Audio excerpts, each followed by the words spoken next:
David Catala is the greatest ever Kerala Blasters manager because he just exposed Magnum Sports Limited. അതെ, ഇതുവരെ ഒരു Kerala Blasters മാനേജറും നമ്മളോട് തുറന്നു പറയാത്ത സത്യങ്ങൾ ഡേവിഡ് കാറ്റല ഇപ്പോൾ വെളിപ്പെടുത്തിയിരിക്കുകയാണ്. ഫീൽഡ് വിഷൻ എന്ന വെബ്സൈറ്റിന് കാറ്റല നൽകിയ എക്സ്ക്ലൂസീവ് ഇന്റർവ്യൂവിലാണ് ഈ ഞെട്ടിപ്പിക്കുന്ന വെളിപ്പെടുത്തലുകൾ.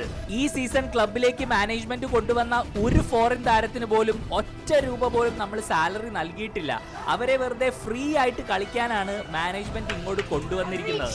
അതുപോലെ തന്നെ ഈ സീസൺ ക്ലബ്ബ് വിട്ടുപോയ ഐമൻ, അസർ, നോവ, ലൂണ എന്നീ താരങ്ങളെ ആരെയും വിൽക്കാൻ കാറ്റല പറഞ്ഞിട്ടില്ല.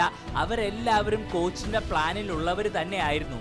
ഈ വെളിപ്പെടുത്തലുകളൊക്കെ നടത്തിയതിനു ശേഷം ഡേവിഡ് കാറ്റല പറഞ്ഞത് ഇങ്ങനെയാണ്: എന്തുകൊണ്ട് ഫാൻസിനോട് മാനേജ്മെന്റ് ഈ കാര്യങ്ങളൊന്നും തുറന്നു പറഞ്ഞില്ലെന്ന് എനിക്കറിയില്ല, പക്ഷേ ഞാൻ ആരോടും നുണ പറയാൻ ആഗ്രഹിക്കുന്നില്ലെന്ന്.